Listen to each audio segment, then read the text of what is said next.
Welcome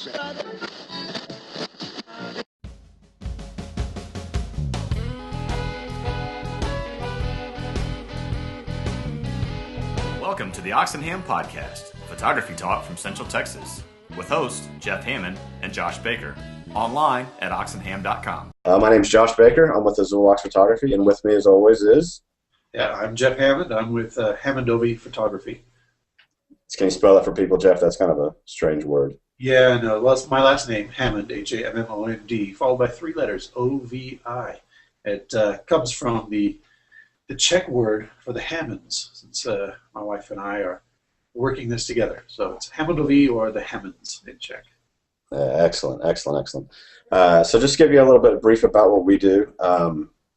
We are both photographers in the Central Texas area. I'm in Pflugerville, Texas, with a PF, Pflugerville. I mainly shoot weddings, portraits, corporate events, and commercial photography. So predominantly people doing different things. Jeff, tell me a little bit about what you do. Yeah, so I'm here in Northwest Austin, and I do a lot of stock photography, or what you might call commercial photography, helping small and large businesses with their advertising. And then, of course, portraits, which tends to go quite a bit with that, headshots, things of those sorts. Cool. And sitting on my couch next to me, you can't see him, but it's my assistant. This is Austin McGrew. He'll be doing some B-roll footage, and he'll be doing some of our back-end work. So you'll be seeing some of his work if you don't see him. He may be joining the podcast from another room here in a little while. So I guess we'll go ahead and get started talking about some of the things that we want to talk about today. I'm going to break down probably the couple things that I'm going to talk about. One, we've got some questions from different viewers about travel gear. A guy asked me, his name's Gabe.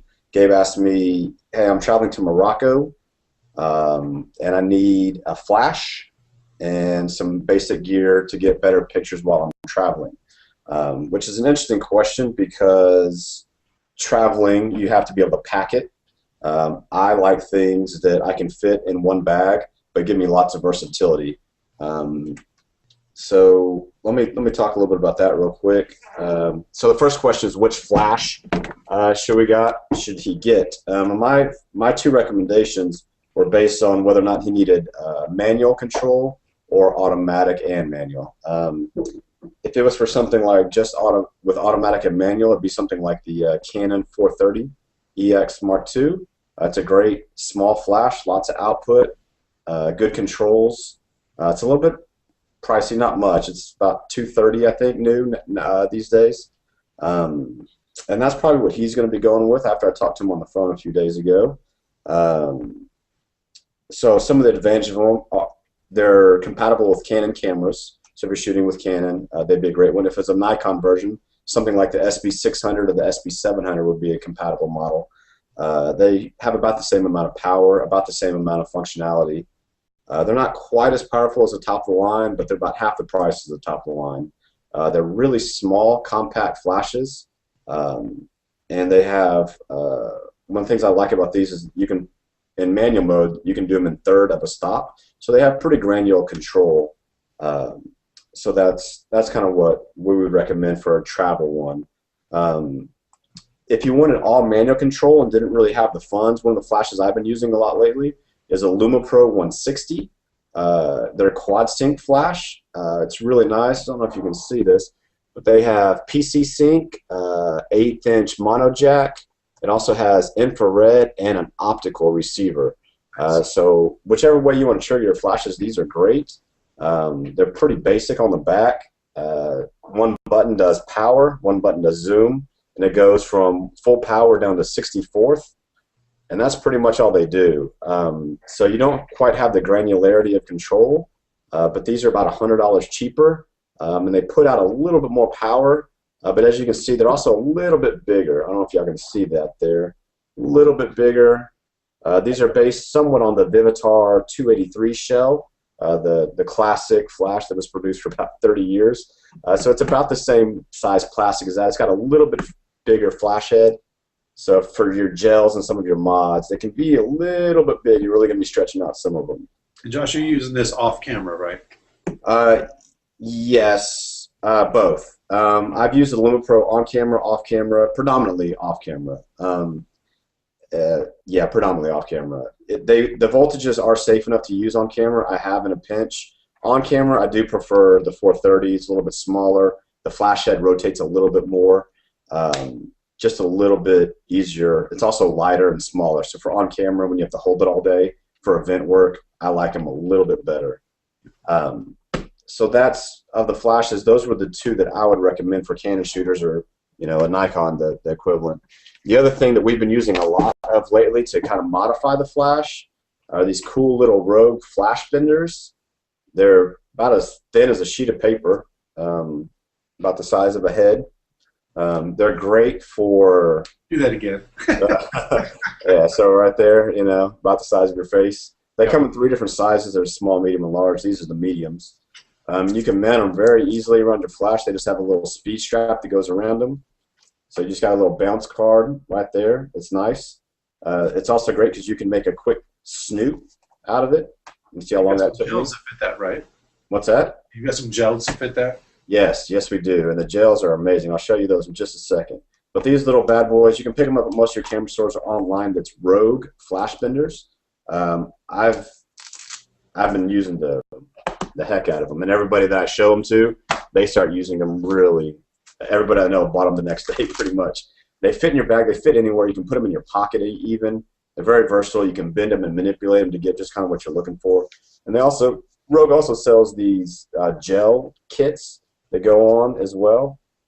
They have this cool little band that just goes right around the front. And then they have gel. So like this is the front one is my half CTO. They have about 25 different color kits, and they have nice explanations on the front.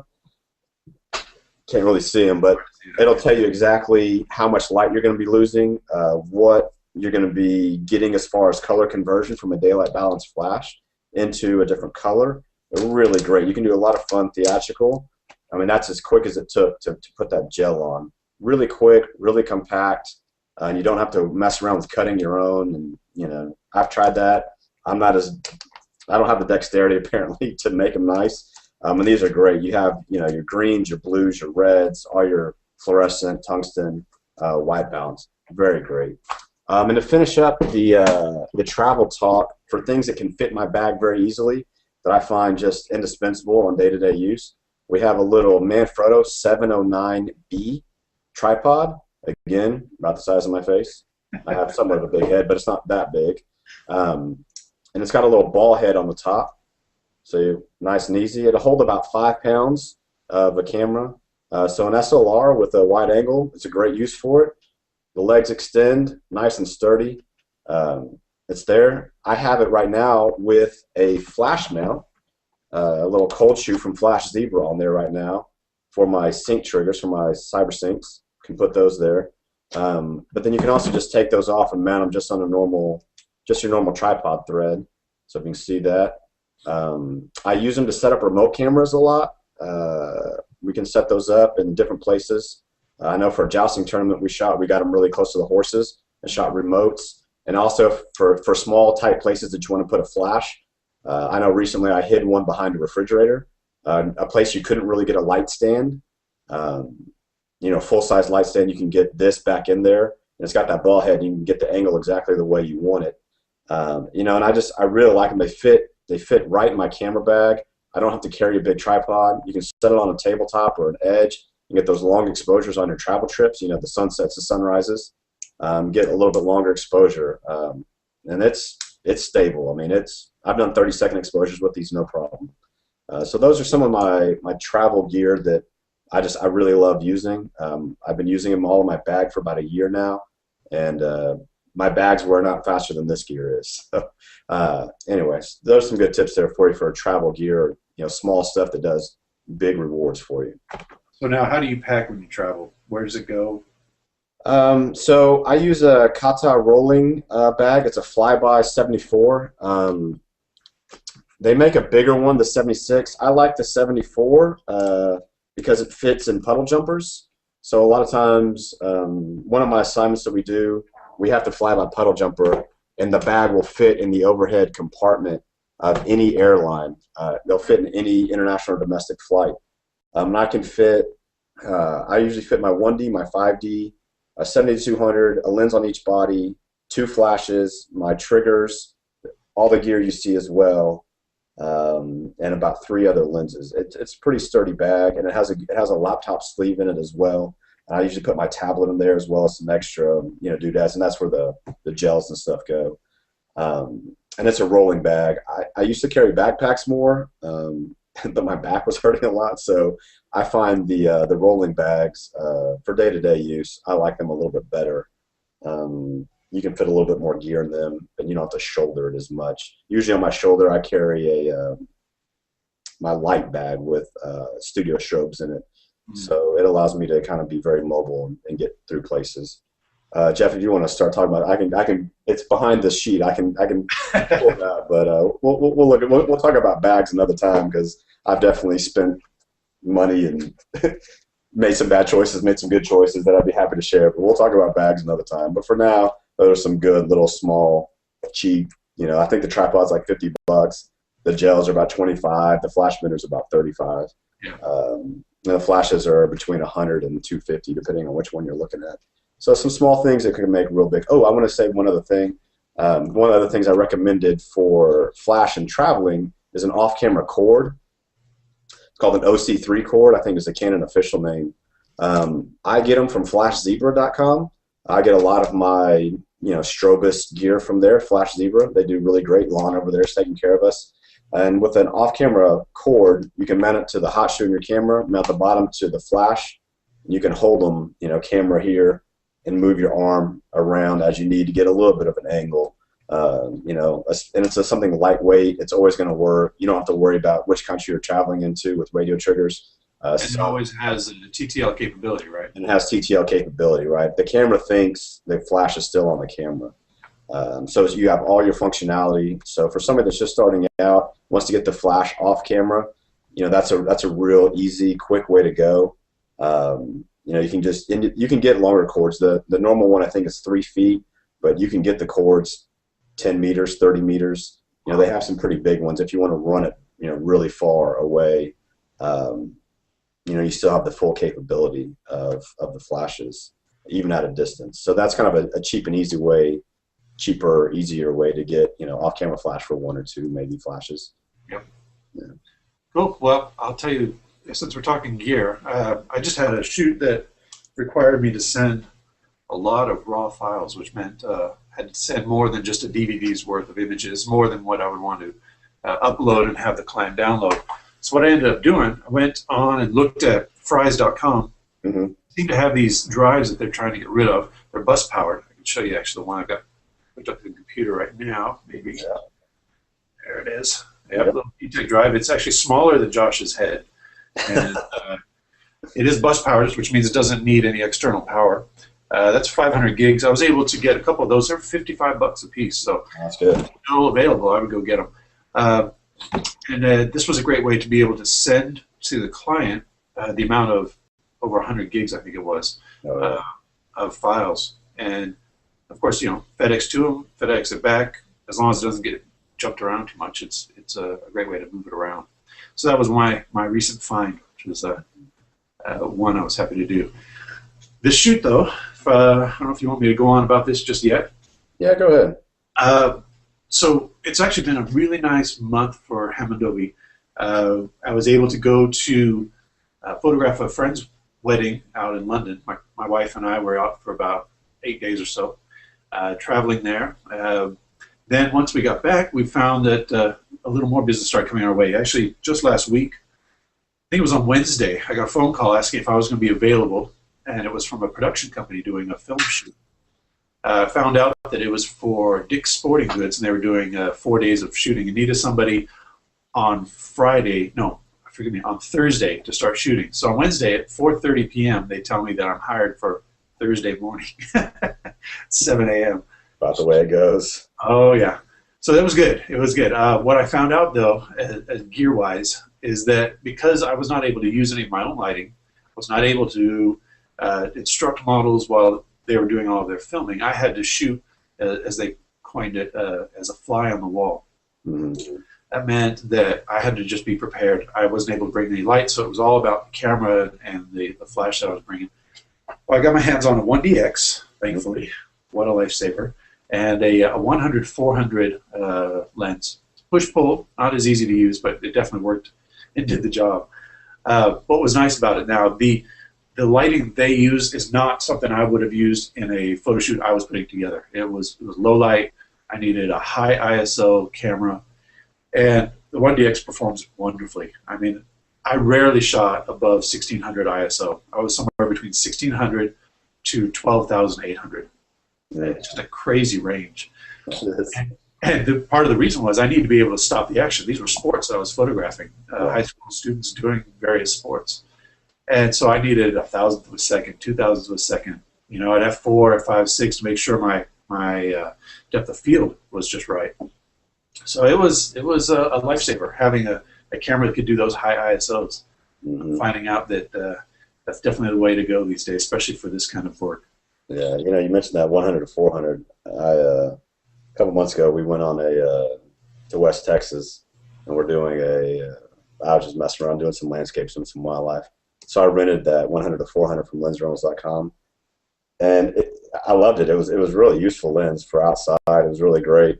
But the thing that was hard was that push-pull. It's fast, but you kind of get used to shooting at a certain range, and you had to extend, and so you'd always kind of lean forward a little bit, because as you were shooting, you know, it's like playing the trombone or almost.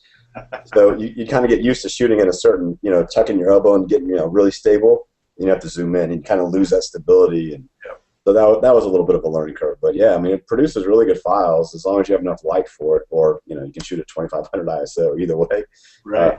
Yeah. So what I found was for shooting on a lens like that, this might be a nice little tip to take in, is I would treat it like it was several different fixed focal length lenses. I'd set it to 400 and just leave it there for a while. Set it to 100, leave it there. Try not to treat it like a zoom because of that very fact that it was very awkward to be kind of getting it just right. There's a tension ring that's on there. If I loosened it too much, it would just kind of fall if I was lifting up. And if it's too much, if I tightened it too much, it was hard to move it back and forth. So it really did help to have it just sort of sit there. All right, I'm at 400 now. I'm going to shoot as it comes. I'm going to shoot at 100 now as it comes. And that helped. Yeah. Yeah. So let me, I'm going to bring up one of our Twitter questions. Yeah. This is from Travis Johnson, at Travis L. Johnson. He asked in Twitter, you don't have that many characters, but he says, you know, what's a good way for an amateur to get better? You know, what's the next level? I have a pretty easy, well, it's not easy, but, you know, my basic advice for somebody who wants to get better, shoot, edit, review, repeat. I look back at my early work, I hate it. I look back at work from a year ago, I hate it. It's not that I hate it, but I see where I could get better. But that constant review of what you do and always feeling that, you know, there's more out there. I saw on Twitter today somebody said, you know, always feel that your next photo can be better than your last photo. And that's something that I really subscribe to. But, you know, shoot, fail miserably, fail spectacularly, try something big, fail, learn from it. You know, review your images, you know, look at how you could do it better, try to figure out, you know, what you can do, you know, and once you get stumped, you know, turn to something like a podcast like this or online learning. I mean, there's tons of places online to go, you know, Kelby Training or lynda.com or FLearn or wherever you want to go to find out more about that particular problem. But think in your head what you want, you know, hold in your mind really what you want to be shooting. Try to capture that. When you fall short, think about it, see where you went wrong, try to find the answers to get you closer, shoot again, fail again, review again, get a little bit closer. You know, I have one of the things that we do a lot of is, well, a lot, but we do underwater photos, and that's been a big learning process. Everything underwater is just different. Radio triggers don't work more than about 18 inches. There's just a lot that can go wrong underwater. And we did a shoot, and I couldn't look at the photos for a couple months. I was just so disappointed in myself. But that was my biggest fail spectacularly. We spent 6 hours shooting, and I think I got 5 images that I halfway liked, and the ones that I really wanted, the ones that I had in my head that I wanted, we didn't come anywhere close to getting. So we still fail spectacularly. Luckily for us, it wasn't a client shoot, so that's another avocation of shooting personal projects. Shoot personal things. Try to make them better. Fail. Try to get better. Try to learn from your mistakes and just get better. You're going to learn more from mistakes than you will from success. Yep. What would you tell new people starting out when to get better? Yeah, no, that's for sure. It's well, I find that even when I do look at photos that I think, oh man, these are not very good, I'm not going to show them to anybody. There's been some files I'll sit and I'll work on them in Lightroom and Photoshop, and I'll think, man, I know I can do something better with this. I'll manipulate it, and suddenly it's junk. It just looks horrible, and I realize now I just got to leave it alone. Then I can come back maybe a year later, having learned some more stuff. As I go through these trial and errors, I can look at some of these images and go, oh wait, I can do this to it, and it'll actually be a really cool shot. It's not just that you fail and then move on. You actually learn and realize that you are getting better as you go along. And using what you've learned in the past, you can, especially with photography, it's great. You can go back and look at these digital images and go, oh wait, I can actually do something with that. If you learn how to mask it, like in Photoshop, you learn how to take pieces out and integrate them into something else. Now all of a sudden you've got all this great material back here, which as an image by itself, it may not be great because of the background, maybe something happened with the subject that, well, now you can change it, you can turn it into something else, and it becomes an even better piece. Yeah, and something we've talked about in the past, sometimes the tools catch up to your vision too. Whether it's how you learn to use them or just the technology gets better. Take a topic like HDR. I mean, the technology that existed to create those images 5 years ago was pretty rudimentary, and the images looked, I don't know, you had the high halos, and it just, you didn't have that fine control. People had the images of what they wanted to create, but the technologies didn't allow it. Now, it's integrated in Photoshop, there's standalone, everything's just gotten better, so the images you took then are still useful. You can go back and re-edit them and make them, a little bit more refined and look smoother than you could, a couple of years ago. Travis had a follow-up question as well, which was, what's the best way to start making money? I always tell people photography is like prostitution. First you do it for fun, then you do it for friends, then you do it for money. Shoot what you love at first. You don't always get those choices later.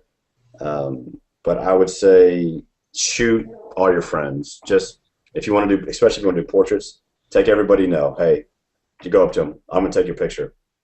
When can I get 15 minutes of your time? I want you to come sit down. I'm going to take your picture. Next person, just go through everybody you know. And it's going to do two things. One, it's going to express to people, this is something I'm interested in. I want you involved in it. But two, it creates, what I would call evangelists that would go out and tell other people, hey, you ought to see this guy. He's really into it. He just took my picture. I'm using it as my headshot now or my Facebook profile picture, whatever. You ought to talk to him. People hire you to do work for them, but it's people that hire you. Your work doesn't hire you. So one of my favorite business phrases is, your network is your net worth. So everybody that's in your network, the people that know you and that know you as a photographer, the better chance they're going to get a call and be like, hey, I'm starting this business. I need new headshots. Hey, we need new product shots. Hey, we need X, Y, or Z. But just trying to expand your circle as best you can, and letting, obviously doing a good job along the way, but it's really a people game. No landscape has ever called me to come shoot it. They've never come to no mountain range has been like, I'm going to give you $1,000 to come shoot this mountain range. It's not going to happen. But people will always pick up the phone. They're the ones that make the calls. So you have to be on their radar to get it. So market yourself, expand your circle. Jeff, how'd you get the? I mean to ask you, how'd you get the dicks? How'd they find you? Okay, so it was interesting actually. I went in and asked the gentleman who hired me. When he called me, it probably would have been the best time to ask, and I didn't ask him then. I asked him at the end of the shoot, and in reality, he had feelers going out everywhere. He was people he knew, people he'd worked with before weren't available, so I wasn't first choice. That's all right. Yeah, whatever. There were people that were looking on Google search. He did mention the Texas Film Commission. Okay. I'm going to give you a secret right now. If you're not on there, you're a photographer, you want to work in the film industry, go put your name on it. Last time I was there, I was the only photographer on there. And this one was found through the Texas Film Commission. It's the second job I've gotten through that. Josh, you were with me on the other one. Oh, yeah. So now that's a great tip. If you are a photographer, you're good, you've been in the industry, or you want to get into that industry, go sign up. They need you. They'll use you. They'll find you. So I don't know exactly how he found it, but the good news is I've got feedback that yes, we like the work. They want, they're happy. So pretty excited about that. Yeah, I would say the other thing that I've done, talk about your film commission. One of the places I've gotten a lot of business referrals, headshots, product shots, commercial work, personal work too. Your local chamber of commerce, like their whole reason for existing is to promote businesses that are members. If you want somebody advocating for you, they're a great resource. Here in Pflugerville, our chamber is great. They do ribbon cuttings. They do networking events. When I joined, I was the only photographer. Now there's 3 or 4 of us. It's very reasonably priced. I think I pay $175 a year, and I've gotten that money back tenfold every year, at least tenfold, through referrals, through networking, easily 10 times. Be a part of a network somewhere. Find a network, get involved. For sure.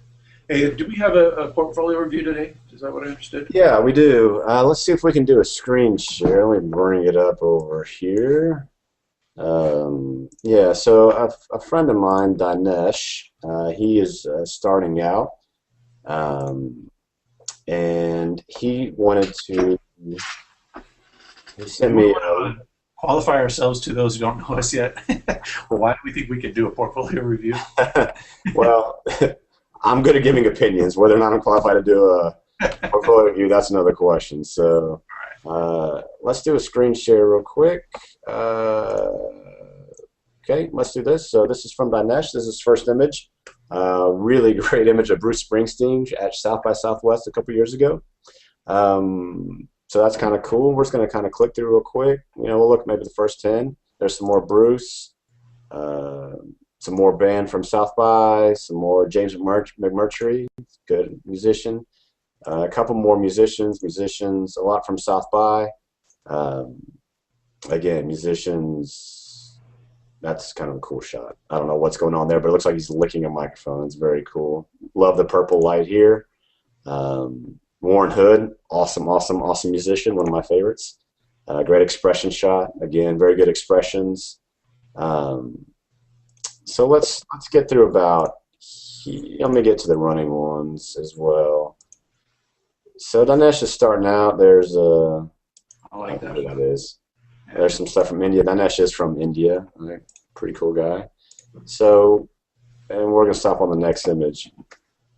So that's from one of the workshops he's doing. Oh, that's Alyssa? I know Alyssa as well. Anyway, so the first thing, my initial comment, I guess, portfolio, probably 50 is what he has in his set. Probably too much. I would break it down into smaller portfolios maybe, a little bit more organized. So let's say musicians, a musical portfolio.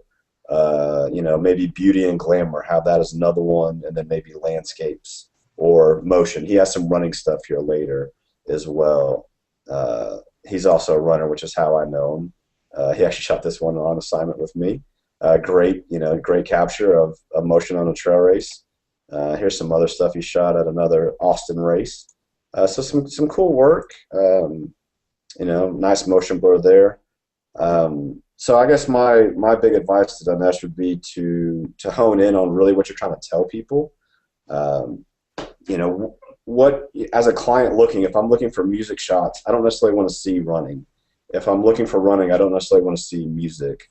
So really trying to focus in on exactly what you want to be shooting. Show people what you want to shoot. I have a blog, I have a Facebook page. There's a lot of stuff I shoot that nobody sees except the client. It's stuff maybe that I don't want to, it's not that I don't want to do more of it, but it doesn't really fit what people know me for. And so I would, I don't know, that my big advice, I guess, to Manesh here is, pare down to maybe smaller portfolios that are focused on specific galleries. Jeff, do you have anything you'd like to add? Yeah, I would start with that. If we're going to look at the portfolio overall, yeah, that's how I would do it. If I'm looking for specific photos, I want to have to go through the whole set just to find photos of just one thing. I will actually go just off of this experience recently.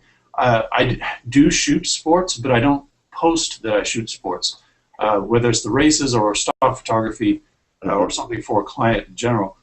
However, I had it ready to display. So when the client asked me if I had any sports shots that I could show them, it took me an hour to get together a grouping and put them together and show it on the website. But you will notice that I have maybe one set that is a little mixed. It's got my personal work in it, and that might include some things that are sports or whatever else, but it's going to be stuff that I personally set up because I wanted to show it off. This is my fun stuff. This is my favorite stuff. Now, the issue is how much of that is going to be a confusing mixture versus how much of that is something that should have been, like a coherent set. Right. So yeah, what I see in here, like I do like his sports. I love the panning motion. I think is great. If I can zoom in on that, see, I would make sure specifically I would want to see that something in there was in focus, whether it's ideally the man's face, but something that tells me, yeah, you were good at panning. It's not an easy thing to do, in all honesty. The running shot. So we got one where the gentleman is running towards us. He's well lit, and I think that's a great shot. I think it works well. There's another one that's just before it where it's a series of a man running towards us. That doesn't really tell me a whole lot other than you can click the shutter really quick. Okay, I'm going to say. The one of the girl jumping up, I think it's a fun shot. I don't know that technically I would say, oh yeah, that's the kind of stuff I want to show off. Right, but it's just the type of shoot. I understand those kind of race shots. Mm-hmm. But it does show me, hey, you can shoot big races like that, and if that's all I need, yeah, absolutely, it's a fun shot. I like the Indian wedding shots. Just looking through them real quick. Sorry, I've got it open here. I don't have a screen check. Maybe I'll do that real quick so I can get this going. Can I do that from here? I'm not sure. Yeah, here we go. There we go. So this is all new for me, so forgive me for taking a minute here. Where are we? Desktop, Google Hangouts. All right, yeah, that's what I want to share. Okay. Yeah. All right. Is that showing up? Mm-hmm. All right. Good. Zoom that out a little bit. So, where are we starting here? All right. So this shot, before we get back to the Indian ones, I love this shot. This shot tells me a lot because it's got interaction with the person in front. It's showing what's going on around. I like the fact that we can actually see outdoors. It's not blown out. There might be minor lighting issues that I would talk about, but it's not something that spoils the photo for me. I think it tells a nice story to it. This coming up here. Okay, so here's a wedding shot that the focus, unfortunately, seems to be here on this girl a little bit, maybe on this arm over here. This is one shot I probably would have looked for a different shot that would have shown us focus either here on the foreground and really blurred out the background, or focused in on, of course, what I believe should have been the subject here, and that's the bride. Coming over to this next shot. This is nice. I think cropping it a little bit and zooming in just so we see his face. It's not one that shows a lot of emotion, but technically it's fine. Like I said, except for I think I would have straightened it out a little bit. Going to the next one here. What I do like is this interaction here. What I don't think is necessary, some of this. I think a cropping kind of along this range would have been nice for that. Mm-hmm. I do like the light, though. I like the way that she's lit up. And like I said, yeah, I do believe that what you were hitting on at the beginning, if it's going to be about music, which is what we see here at the end and at the beginning, make it a great music portfolio, pull out the best shots. ones that have emotion are going to be the ones that really draw some attention. This is fun. And the more action, because these can start to look like a lot of other people's shots, so you really need to do something special to make them stand out. The fact that you got famous people in here I think is great. It can certainly draw people to at least 1 or 2 photos, but when you have more emotion in it, it's going to be more action. It's going to be even more spectacular. Yeah, I'm probably not going to go through them individually, but yeah, that's generally it. Yeah, I mean, I think you started with the great first image with Bruce Springsteen. I mean, that's a very famous face. He's nice and tight, good focus. Yep. I think that's a great place to start. I'd maybe want to see 10 music photos and just your 10 best. And, art directors, creative directors, they'll either like it or they won't like it. But after 10, the 11th one isn't going to change their mind after 10. The one thing I'll say about portfolios, people will often judge you by the worst shot you have in them. So the more you have, the more chance that it's not going to be one of your best. I think a smaller portfolio with, your 5 best images is stronger than, 50 or 100 images with, some that are maybe 4 stars and not 5. If you have 100 that are 5 stars, you don't need to be listening to us. you should be the one talking. I don't think I have 105 stars yet. That just hits everything. So 5 or 10, try to get your best ones and just show those off to the world and let people wanting more. So. Josh, I think we're coming to the end. I think we maybe got a little overtime for our first one here. Cool. Well, for those of you listening, if you want to send a portfolio, we're happy to look at them. If you have any questions, there's lots of ways to get in touch with us. There's an Oxenham Podcast Google Plus page. I am on Twitter as well, at Azulox, AZULOX. And we also have Facebook pages as well. We're pretty easy to find. Everything for me is Azulox at the end, so easy to get to. Jeff, you want somebody to get a hold of you? Yeah, pretty much everything for me is Hammondovi. So HAMMOND, followed by the letters OVI. Hammondovi.com, and you can hit all kinds of links up through that. Awesome. Well, we look forward to talking with y'all again next month. Look on our pages. We're going to be having some short video snippets of different tips coming up. We'll be debuting those hopefully in the next week or 2. So stay tuned for that. And otherwise, we'll be seeing y'all on the flip side. Laters.